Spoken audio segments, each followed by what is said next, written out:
దేవునికి మహిమ కలుగునుగాక. మంచిదండి, చక్కటి మరి సమయానికి మనం వచ్చి ఉన్నాం. చక్కగా అందరూ ప్రార్థనలో ఏకీభవించి ప్రార్థన చేశారు. ఇంకెక్కువ సమయం మనం ప్రార్థనలో గడపాలి, కానీ మరి పరిస్థితిని బట్టి లేట్ అయిపోయారు. లేకపోతే కూర్చోండి. సరే, మంచిది. చక్కగా దేవుడు మనకు అనుగ్రహించినటువంటి చక్కటి సమయం, దేవునిలో గడిపేటువంటి గొప్ప భాగ్యం. మరి మన ఆత్మీయ జీవితాలకు ప్రార్థన ఎంతో అవసరం. మరి మనుష్య రీత్యా మనం ఎవరిని అడిగినా మరి సహాయం చేస్తారు అంటారు, కానీ సహాయం చేసేటువంటి వారు చాలా కొదువ. కాబట్టి మనుషుల సహాయము వ్యర్థం. మరి వారు ఒకవేళ సహాయం చేసినా మరి వాళ్ళ సహాయానికి తగినట్టు రీతిగా మరలా మన నుంచి ఆశించేటువంటి వారు ఎక్కువ మంది ఉంటారు. కానీ దేవుని వైపు మనం చేతులు ఎత్తినప్పుడు, మోషే అమాలేకీయుల మీద యుద్ధం జరుగుతున్నప్పుడు, ఇశ్రాయేలీయులకును అమాలేకీయులకు యుద్ధం జరుగుతున్నప్పుడు మోషే ఒక ఎత్తైన పర్వతం మీద కూర్చొని దేవుని వైపు చేతులెత్తి ప్రార్థన చేయడం ప్రారంభించాడు. మోషే చేతులెత్తిన ఆ సమయం ఇశ్రాయేలీయులకు జయం. మోషే చేతులు బలహీనమయ్యి మరి కిందకి దిగుతున్నప్పుడు అమాలేకీయులకు జయం. ఒక ఆత్మీయ జీవితంలో ఎప్పుడైతే కృంగుదల, బలహీనత అనేది వస్తూ ఉంటుందో అది శత్రువుకు విజయాన్ని చేకూర్చింది. శత్రువును నిలబెడుతూ, శత్రువుని బలపరుస్తూ వస్తుంది. ఎప్పుడైతే మన ఆత్మీయ జీవితంలో స్థిరంగా ఎత్తబడినటువంటి జీవితం, మనం చేతులు పైకెత్తేటువంటి అనుభవం, ప్రతినిత్యం ప్రార్థన, ప్రతినిత్యం దేవునితో సహవాసం, ఇలా ఆత్మీయ జీవితంలో మనం బలం పొందుతున్నప్పుడు మన శత్రువు మన ఎదుట ఓడిపోతాడు, నిలవలేడు. కాబట్టి శత్రువును ఓడించేది, శత్రువుని జయించేది దేవునితో మనకున్నటువంటి ఒక సరైనటువంటి అనుబంధమే. ఆ అనుబంధమే మన ఆత్మీయ జీవితాలకు కలిగించేది దేవుని సన్నిధి, దేవునితో సహవాసం. ఆ దేవునితో సహవాసం మనం కలిగి ఉన్నప్పుడు మన జీవితాలు ఎప్పటికప్పుడు లోకం మీదను, పాపం మీదను, శరీరం మీదను మనం జయం పొందుతాం. దేవునితో మన సహవాసం సరిగ్గా లేదనుకోండి, మనల్ని ఓడించడానికి శత్రువుకి చాలా సునాయాసనంగా మనల్ని చాలా తేలిగ్గా ఓడించేస్తాడు. ఒక చిన్న బలహీనత చాలు, లేదా ఒక చిన్న శరీర కోరిక చాలు, మనం ఆత్మీయతలో బలహీనమైపోతున్నాము అంటే శత్రువు బలం పొందుతున్నాడన్న సంగతి మనం గ్రహించాలి. దావీదు ఒక యుద్ధంలో బలవంతుడిగా పోరాడుతుంటే, మరి యుద్ధ రంగంలో తాను ఉన్నప్పుడు, ఆ యుద్ధంలో హోరాహోరీగా జరుగుతున్నప్పుడు దావీదు మరి వయస్సు పైబడు, లేకపోతే యుద్ధము ఎక్కువసేపు జరిగో తాను బలహీనుడైపోయినప్పుడు శత్రువు గొలియాతు సంతతికి చెందినటువంటి ఒక శత్రువు దావీదును చంపాలని ప్రయత్నం చేశాడు. ఆత్మీయుడు ఎప్పుడైతే కృంగుదల వస్తుందో, ఆత్మీయ జీవితానికి ఎప్పుడైతే కృంగుదల వస్తుందో శత్రువు మనల్ని ఈజీగా దాడి చేస్తాడు. అందుకే పౌలు అంటున్నాడు, మనం యుద్ధము చేసేది శరీరాలతో కాదంట. మన యుద్ధం శరీరాలతో కాదు, మన యొక్క యుద్ధం ఎవరితో అంటే అంధకార సంబంధమైనటువంటి లోకనాథులతో. వారితో మనం పోరాడుతున్నాం. పోరాడేటప్పుడు మనలో బలహీనత అనేది రాకూడదు, మనలో కృంగుదల అనేది రాకూడదు. అందుకే ప్రభు అంటున్నాడు, మీలో మీ హృదయాన్ని కలవరపడనివ్వద్దు, అలాగే మీలో అవిశ్వాసానికి చోటు ఇవ్వద్దు. ఎందుకంటే హృదయాలు కలవరపడినా, లేదా హృదయంలో అవిశ్వాసం అనేది వచ్చినా, అది ఈ సాతానుడికి బలమైన ఆయుధాలు. వీటిని పట్టుకొని వాడు మనని ఊరికే జయించేస్తాడు. కాబట్టి మన ఆత్మీయ జీవితంలో బలం పొందుకోవాలంటే నిత్యము మనము దేవునితో సహవాసం కలిగి ఆయనతో ఉన్నటువంటి ఆ యొక్క బంధాన్ని బలపరుచుకుంటే ఆయన బలవంతుడు, మనల్ని కూడా బలవంతులుగా మారుస్తాడు. వాక్యాన్ని చదువుకొని కొన్ని విషయాలు మనం నేర్చుకుందాం. యెషయా గ్రంథము 5వ అధ్యాయము, యెషయా గ్రంథము 5వ అధ్యాయము 20-21 వచనాలు నేను చదువుతాను. అందరూ పరిశుద్ధ గ్రంథాన్ని తెరిచి ధ్యానపూర్వకంగా మనము ఈ వాక్యాన్ని మనం చదువుకుందాం. యెషయా గ్రంథము 5వ అధ్యాయము 20-21 వచనాలు మనం చదువుకుందాం. కీడు మేలనియు, మేలు కీడనియు చెప్పుకొని చీకటి వెలుగనియు, వెలుగు చీకటనియు ఎంచుకుని వారికి శ్రమ. చేదు తీపనియు, తీపి చేదనియు ఎంచుకుని వారికి శ్రమ.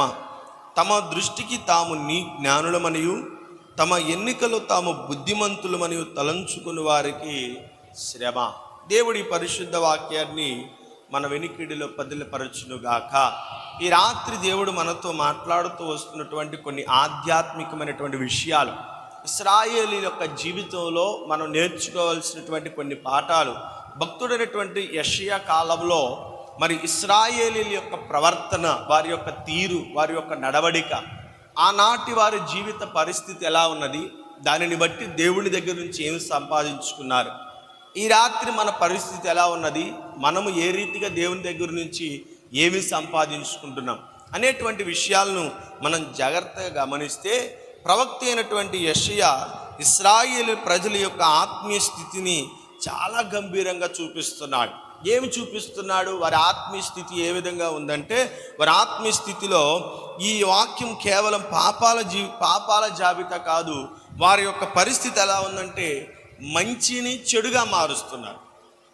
మంచిని చెడుగా మారుస్తున్నారు. చెడుని ఏం చేస్తున్నారంటే మంచిగా మార్చేటువంటి మనస్సు వారి హృదయపు వికృతమైనటువంటి మరి కొన్ని కార్యక్రమాలు చేస్తుంది. ఎలా మారుస్తున్నారంటే, మంచినేమో చెడుగు మారుస్తున్నారు, చెడునేమో మంచిగా మారుస్తున్నారు. అంటే వారి యొక్క హృదయపు స్థితి ఎలా ఉందంటే, కొన్ని వికృతమైనటువంటి కార్యక్రమాలు వారు చేస్తున్నారు. దేవునికి ఆయాసకరమైనటువంటి కార్యక్రమాలు వారు చేస్తున్నారు. వారి నడవడిక, వారి యొక్క వైఖరి దేవునికి పూర్తి విరుద్ధంగా ఉంది. దేవుని ఆజ్ఞలకు కానీ, దేవుని కట్టడలకు కానీ, దేవుడు విధించినటువంటి ధర్మశాస్త్రానికి కానీ పూర్తి విరుద్ధంగా వారి జీవితం నడిపించబడుతున్నది. మొదటిది ఏంటంటే, వారి యొక్క జీవితాల్లో దేవుడు శ్రమ అనేటువంటి ప్రాముఖ్యమైనటువంటి ఒక మాటను తెలియపరుస్తున్నాడు. శ్రమ అంటే అది దేవుని దగ్గర నుంచేటువంటి తీర్పును, హెచ్చరికను తెలియపరుస్తుంది. దేవుని దగ్గర నుంచి వచ్చేటువంటి తీర్పు అది హెచ్చరిక. అలాగే మరి ప్రజల యొక్క పరిస్థితి, వారి యొక్క పాపపు స్థితి ఎలా ఉందంటే, వారు న్యాయాన్ని మర్చిపోయారు. న్యాయాన్ని వారు తమకు నచ్చినట్లుగా నడిపించుకుంటున్నారు. ప్రియమైనటువంటి దేవుని ప్రజలారా, ఈ రాత్రి కొన్ని విషయాలు మనం ధ్యానం చేద్దాం. ఇశ్రాయేలు యొక్క ఆధ్యాత్మిక జీవితంలో యెషయా భక్తుని యొక్క కాలంలో వారు నడిచినటువంటి నడవడిక, వారి వైఖరి, వారి పద్ధతి, దేవుని దగ్గర నుంచి వారు సంపాదించుకున్నటువంటి వారి యొక్క పరిస్థితి, దేవుని దగ్గర నుంచి వారు ఏం సంపాదించుకున్నారు. ఈ రాత్రి ఈ వాక్యం ద్వారా మనం ఏ రీతిగా ఉంటున్నాం. దేవుడు ఒక మాట మనకు సెలవిచ్చాడంటే, వాక్యం చెప్పబడుతున్నది, ఆకాశము నుండి మంచుయు వర్షము కురిసి ఎలాగ అది వ్యర్థంగా వెనక్కి తిరిగి వెళ్ళక దేవుని నోటు నుండి వచ్చు మాట అంట కూడా అది వ్యర్థంగా వెళ్ళిపోదంట. ఆకాశం నుండి మంచు వర్షం కురిసి భూమిని తడిపి విత్తువాని యొక్క విత్తనానికి తగినటువంటి సమృద్ధినిచ్చి, ఆ విత్తువాని యొక్క విత్తనానికి ఫలభరితాన్ని ఇచ్చేటువంటివి ఆ వర్షము, ఆ మంచు. అవి ఎలాగైతే భూమిని సమృద్ధితో నింపుతున్నాయో, మానవుల యొక్క హృదయానికి దేవుని వాక్యం కూడా అంతే సమృద్ధి. ఈ రాత్రి కుడవబడుతున్నటువంటి వాక్యపు యొక్క జల్లులో మనం తడవబడి మన ఆధ్యాత్మిక జీవితాలు ఎలా ఉన్నాయో పరిశీలన చేసుకోవాలి. మొదటిగా మనం ఇక్కడ చూడవలసింది ఏంటంటే, నైతిక విలువలను మార్పు అంట. ఏం చేస్తున్నారంటండి? నైతిక విలువలు మార్పు.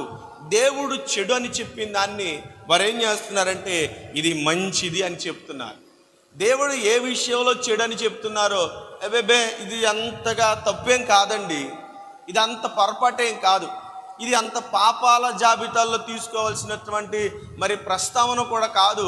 ఏదో మనిషి రీత్యా మనుషుడు బలహీనుడవుతాడు, మనుషుడు ఏదో చిన్న పొరపాటు చేస్తాడు, తెలియక చేసేదే కానీ అది పాపం కాదని కొన్ని విషయాలను వారు ఎలా చేస్తున్నారంటే, తమకు నచ్చినట్లుగా తమ నైతిక జీవితానికి అనుగుణంగా దేవుడు చెడు, ఇది పాపం, ఇది తప్పు, ఇది నాకు అసహ్యం అని దేవుడు చెప్తున్న వాటిని మనుషుడంట ఇది పెద్ద తప్పేం కాదండి అన్నట్లుగా మార్చుకుంటున్నారు కదండి. కొంతమంది జీవితాలు ఎలా ఉంటాయి అంటే, వాక్యం ఇలా చెబుతుంది, వాక్యం ఇలా ఉండమంటుంది, మనము దేవుని కొరకు బ్రతకాలి, దేవునిలో నిలవాలి, దేవునితో నడవాలి అంటే వాక్య ప్రకారంగా మనం ప్రతి అడుగు కూడా దైవికంగా ఉండాలి, దేవుని ఆజ్ఞ నుంచి వచ్చినదిగా ఉండాలి.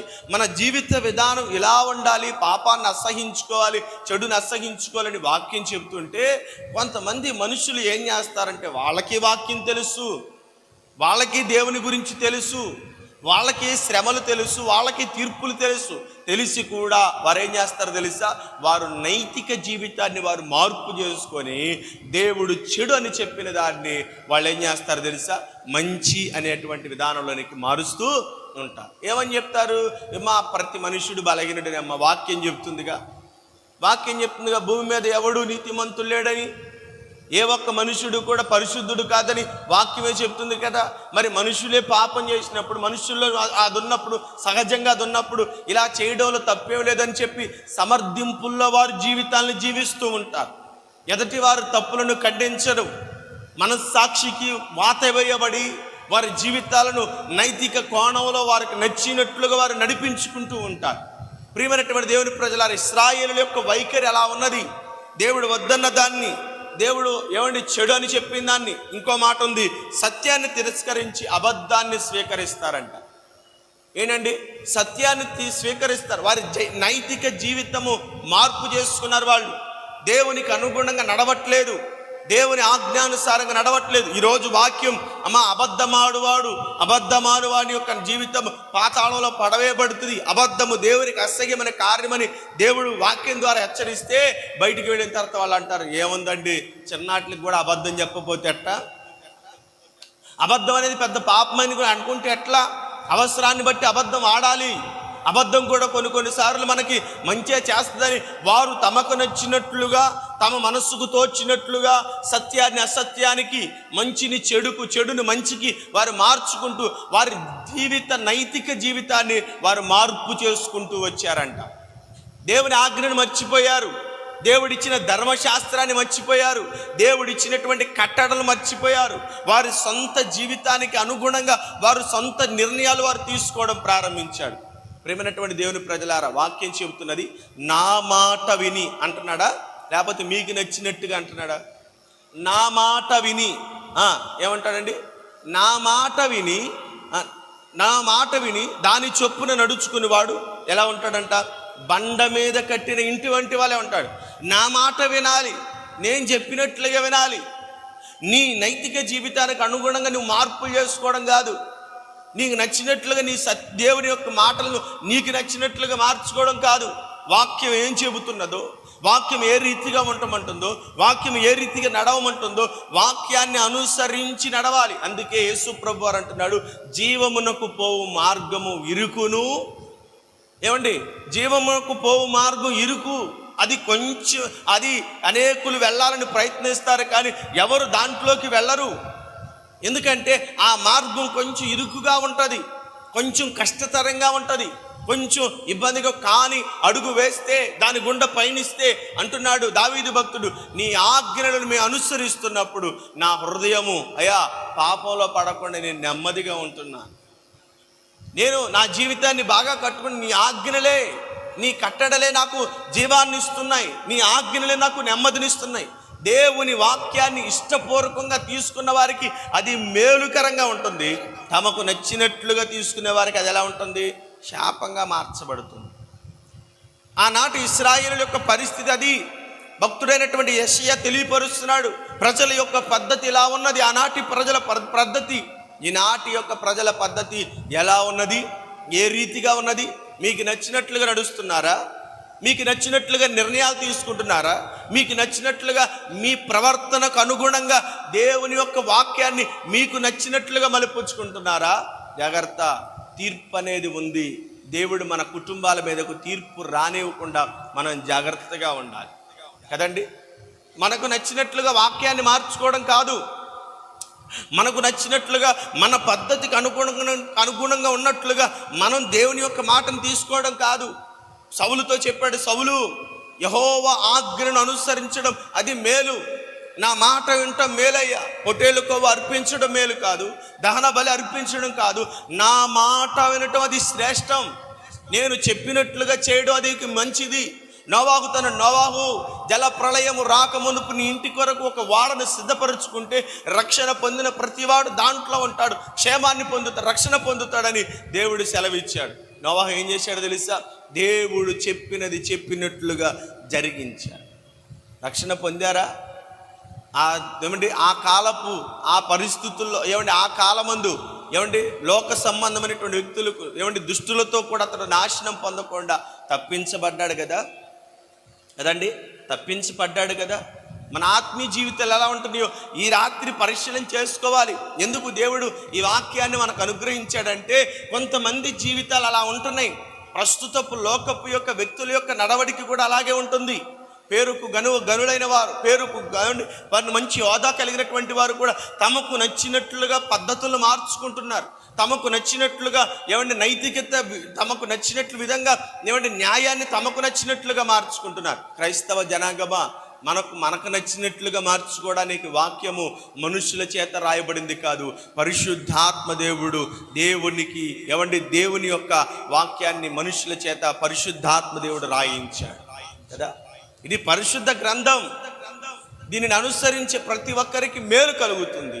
కాబట్టి ఆ రీతిగా మనం కూడా మన జీవితాలను సరిచేసుకోవాలి. రెండవది, వారి యొక్క జీవిత విధానం ఎలా ఉంటుందంటే ఆత్మీయ అంధత్వంలో ఉంటున్నారు. ఏ అంధత్వం అండి?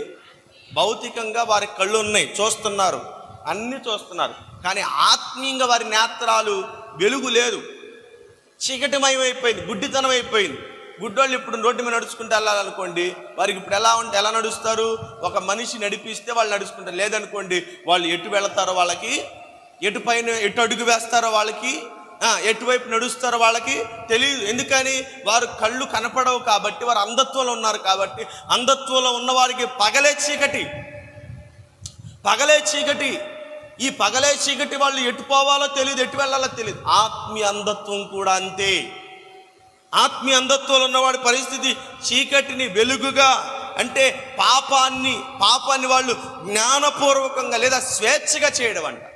ఇప్పుడు ఆత్మీయ జీవితంలో అంధత్వం వచ్చేసింది అనుకోండి, గుడ్డితనం వచ్చేసింది అనుకోండి, పాపానికి వాళ్ళు భయపడరు. పాపానికి వాళ్ళు జడియరు. పాపమని తెలియదు వాళ్ళకి. వాళ్ళు ఎలా చేస్తారు తెలుసా? జ్ఞానంగాను, ఇంకోటి లేదంటే స్వేచ్ఛాపూర్వకంగా వాళ్ళు పాపాన్ని చేస్తారంట.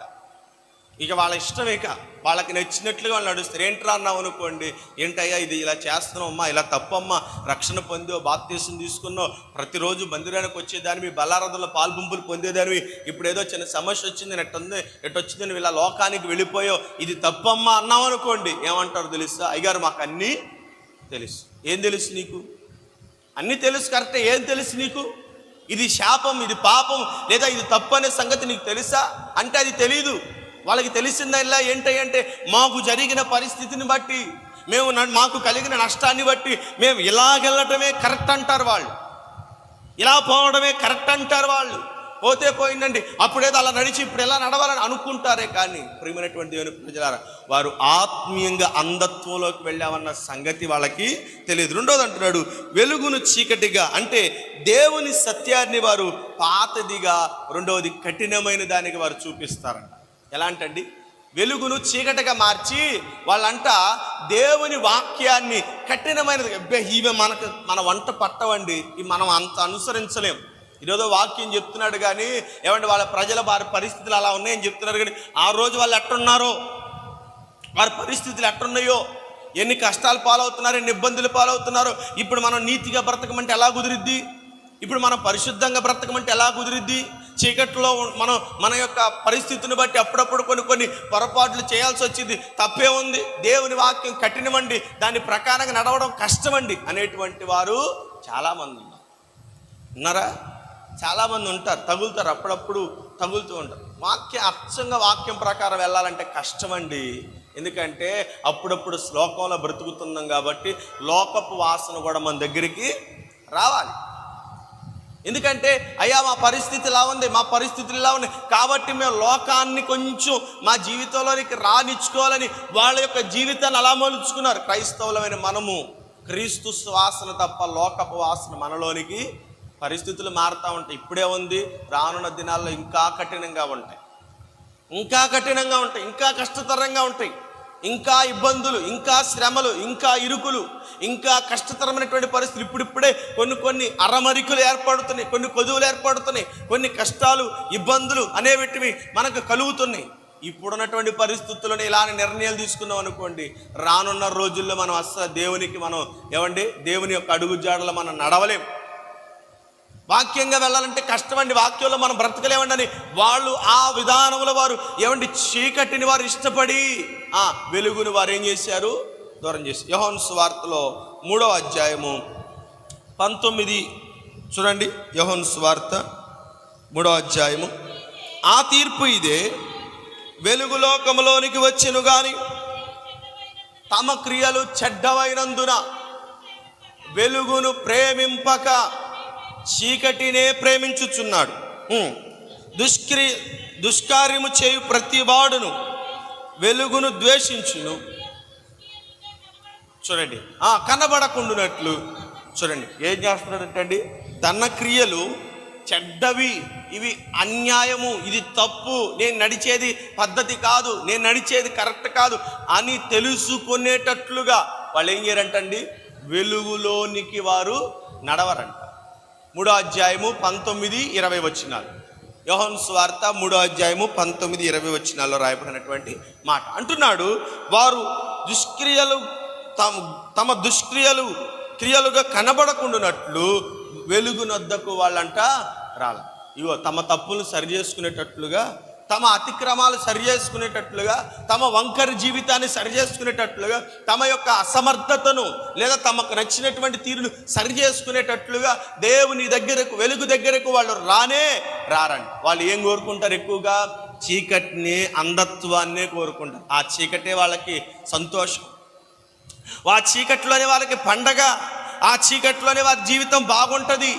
చీకటిని ఇష్టపడతారు కానీ వెలుగును చూడటానికి కూడా ఇష్టపడరు. ఎందుకయ్యా అంటే చీకటిలో ఉన్న వారి క్రియలు చెడ్డవి, వెలుగులోకి వెళ్ళిన తర్వాత అవి బహిర్గతమవుతాయి కాబట్టి వెలుగును వారు ఇష్టపడరు. అందుకే వాళ్ళు ఏం చేస్తున్నారో తెలుసా, చీకటిని వెలుగును చీకటిగా మారుస్తున్నారంట. సత్యం ఇది. దేవుడు వెలుగై ఉన్నాడు, వెలుగులోనికి రండి వెళదామంటే అంటారంట, దేవుడు పరిశుద్ధుడు, ఆయన పలానా చోట ఉంటాడు, పలానా దిక్కునుంటాడు, పలానా పర్వతంలో ఉంటాడు, పలానా స్థలంలో ఉంటాడు. ఆయన దగ్గరికి వెళ్ళాలంటే మానవులకు మనకు చోటు దొరకదు. ఆయన పరిశుద్ధుడు, మనం పాపాత్ములు, పాపులు ఎప్పుడు ఇక్కడే ఉండాలి, పరిశుద్ధుడు ఎప్పుడు అక్కడే ఉండాలని చెప్పి ఏం చేస్తారు తెలుసా, దేవుణ్ణేమో దూరం పెడతారు, వీళ్ళేమో ఇంకా లోకంలోనే తిరుగుతూ ఉంటారు. దేవుడు ఎక్కడైనా దూరంగా ఉండే దేవుడు అండి. యెషయా గ్రంథం 57వ అధ్యాయంలో 14-15 వచనాల్లో అనుకుంటూ రాయబడినటువంటి మాట చూడండి. యెషయా గ్రంథము 57వ అధ్యాయము 14-15 వచనాల్లో రాయబడినటువంటి మాట. అది 15 నుంచి చదవండి. మహాగణుడును, మహోన్నతుడును, పరిశుద్ధుడును, నిత్య నివాసి అయినవాడు ఇలాగూ సెలవిచ్చుచున్నాడు, నేను మహోన్నతమైన స్థలములలో నివసించువాడను అయినను. నేను ఎక్కడుంటాను? మహోన్నతమైన స్థలములలో, ఉన్నతమైన స్థలములలో, ఎత్తైన స్థలములలో, ఎవరికి అందనంతవంటి చోటులో నేను ఉంటాను. కానీ అంటే దాని వెనకాల ఏంటండి, అయిన మినహాయింపు ఉంది. ఏంటో తెలుసా, నేను ఎంతటి ఉన్నతుడైనను సరే నన్ను ప్రేమించి నన్ను వెదికే వారికి నేను మాత్రము దొరకకుండా తప్పించుకునేవాడినా, దొరకకుండా తప్పించుకు తిరిగేవాడినా, దాక్కొని ఉండేవాడినా, మీరు పాపులు, మీ దగ్గరికి నేను రానని దేవుడు ఎక్కడైనా ఎవరినైనా దూరం పెట్టినట్లుగా కనబడుతుందా? ఆయన అలా ప్రేమించేవాడైతే తన ప్రియకుమారుడైనటువంటి యేసుక్రీస్తు ప్రభువారిని భూమి మీదకి పంపించేవాడే, అసలు దిగి వచ్చేవాడే కాదు, పంపించేవాడే కాదు. అనాది కాల ప్రణాళికంట ఆయన భూమి మీదకి దిగి రావడం. అబ్రహాము, ఆదాము పుట్టక మునిపే, ఆదాము కంటే ముందుగానే నిర్ణయించబడ్డాడు. ఈయన ఎలా నిర్ణయించబడ్డాడు? మనుషుల కొరకు వధింపబడి ఒక గొర్రె పిల్ల, భూమికి ఆకారం లేనప్పుడు, సృష్టిలో ఏ ఒక్కటి కలగనప్పుడు, మనుషుడు పాపిగా మార్చబడి పాపంలో పడక మునిపే దేవుడు మానవుల కొరకు, మానవుల పాపముల కొరకు గొర్రె పిల్లగా సిద్ధపడి తయారైపోయి అప్పుడే నిర్ణయించబడ్డాడంట. జగతి ఉత్పత్తి వేయబడక మునిపే ఆయన ముందుగా ఏం చేయబడ్డాడండి? నిర్ణయించబడ్డాడు. ఎవరి కోసం? ఎందుకోసం అంటే మనుషుల పాపముల నిమిత్తం బలి అవ్వటం కొరకు, ఆయన పాపాత్ముల దగ్గరికి రాడని, పాపుల్ని ప్రేమించడని, పాపులకు దూరంగా ఉండాడు. ఒకవేళ అనుకుంటారు పాపి అయిన మనిషిని ప్రేమిస్తాడు కానీ పాపిలో ఉన్నటువంటి పాపాన్ని ప్రేమించడు ఆయన. అంటాడు కదా, మన పాపములకు ఆయన దూరంగా ఉండేటువంటి దేవుడు అంట. మన శరీరము దాల్చాను, ఏమండి, మనలోకి వచ్చాడు, మన శరీరాన్ని దాల్చాడు. మన పాపములకు ఆయన దూరంగా ఉండి ఏం చేశాడు తెలుసా?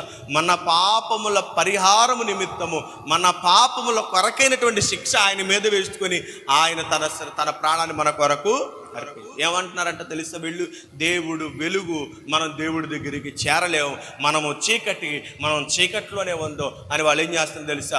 చీకటిని వెలుగును చీకటిగా వారు మార్చుకొని వారి జీవితాలను అంధత్వంలోనికి నడిపించుకుంటున్నారు. ఈ రాత్రి మన జీవితాలు ఎలా ఉంటున్నాయి? మనం కూడా మన క్రియలు చెడ్డమైనందున, మనం నడక సరిగ్గా లేనందున, మనకున్నటువంటి బలహీనతలను బట్టి దేవుని వాక్యమైనటువంటి దేవుని సన్నిధిని లేదా ఆయన పరిశుద్ధతను ప్రేమించలేని, ఆయన పరిశుద్ధతకు నోచుకోలేని జీవితం జీవిస్తుంటే ఈ రాత్రి దేవుడు చెప్తున్నాడు, వారు ఎలా నిర్ణయాలు తీసుకున్నారో మనం అలా నిర్ణయాలు తీసుకోకూడదు. వారు ఎలా నడిచారో మనం ఆ రీతిగా నడవకూడదు. ఎందుకంటే దుష్టాంతం, ఈ యుగ సంబంధం ఉన్నటువంటి మనకి ఇవి దుష్టాంతములు. ఈ యుగంలో మన కన్నులకు ఇవి ఒక సూచనలు, ఇవి మనకు ఒక కనువిప్పు కలిగించేటువంటి మన బ్రతుకులు మార్చుకోవడానికి, మన ఆధ్యాత్మిక జీవితాన్ని సరి చేసుకోవడానికి దేవుడిచ్చేటువంటి మాటలు. మరొక మాట చదువుకుని మనం ముగించుకుందాం. మూడవది ఏంటంటే, వారి మనస్సాక్షి చెడిపోయింది. ఎవరిది? ఏంటంటే మనస్సాక్షి చెడిపోయింది. మనస్సాక్షి కూడా గద్దించట్లేదు. కొంతమందికి కొన్నిసార్లు పొరపాటు చేసిన లోపల అంతరంగం ఉండి చూసా, లోపల మనసు ఉండి చూసా, అప్పుడప్పుడు గద్దిస్తూ ఉంటుంది. తప్పు ఇది, ఇలా చేయకూడదు. అందుకే పౌలు భక్తుడు కూడా అన్నాడు, వారు వాత వేయబడిన మనస్సాక్షి గలవారై దేవుని దగ్గరికి రావట్లేదు. కొంతమంది మనస్సాక్షి గద్దిస్తే, చూసావు కదా, తప్పు కదా, దేవుడికి ఇష్టమైనది, మనం రక్షణ పొందాం కదా, మనం బాను మనసు పొందాం కదా, క్రీస్తుని వెంబడిస్తున్నాం కదా, మన కొరకు దేవుడు ప్రాణం పెట్టాడు కదా, మరి ఎంత ప్రాణం పెట్టినటువంటి దేవునికి మనం ఇలా నడవడం తప్పు కదా అని అప్పుడప్పుడు మనస్సాక్షి గద్దిస్తూ ఉంటే, మనస్సాక్షి మనల్ని నొప్పిస్తూ ఉంటే, మనస్సాక్షి మనల్ని గద్దిస్తూ ఉంటే, లోపల బయట ఉన్నటువంటి ఆ శరీరం, బయట ఉన్నటువంటి శరీరం, అవును నిజమే, నేను చేసిన తప్పే. ఈ మనస్సాక్షి వాళ్ళకి లేదు, చెడిపోయింది. మనస్సాక్షి కూడా చెడిపోయింది. వాళ్ళ మనస్సాక్షి కూడా చెడిపోయి ఏం చేస్తున్నారంటే పాపపు అలవాటు, అయితే మనస్సాక్షి స్పందించదండి. పాపమేమో అలవాటుగా మారిపోయింది, మనస్సాక్షి కూడా గద్దించట్లేదు. ఇక మీరు నచ్చినట్లుగా నడవడమే. వారి మనస్సు కూడా ఏం చేస్తుంది? వాళ్ళకి నచ్చినట్లుగానే, వాళ్ళ వైఖరికి తగినట్లుగానే వాళ్ళ మనస్సాక్షి వాళ్ళకి చెప్తుంది, పదండి, ఇక మీరు చేసేదే ఉంది, నేను చేసేదే ఉంది, పాపంలో పడిపోదాం పదండి. దేవుడు శిక్షని, దేవుడు తీర్పు తీరుస్తాడని, దేవుడు మనకి శిక్ష వేస్తాడని, మన లెక్క అడుగుతాడని అనేటువంటి సంగతి కూడా మనస్సాక్షి కూడా చెప్పకుండా వారి మనస్సాక్షి కూడా ఏమైపోయింది? చెడిపోయింది. ఈ రాత్రి దేవుని వాక్యం ఉంటున్నటువంటి మన మనస్సాక్షి బాగానే ఉందా? దేవునితో సహవాసం కలిగేటువంటి మనస్సాక్షి మనకుందా? మన మనస్సాక్షి మనల్ని గద్దిస్తుందా? మన మనస్సు మనల్ని గద్దిస్తుందా? మన అంతరంగం మనకి బుద్ధి చెప్తుందా? బయటుండి మనుషులు చెప్పేది కాదు, అంతరంగంలో మనం బుద్ధి చెప్పుకోవాలి. అంతరంగంలో మనల్ని మనం గద్దించుకోవాలి.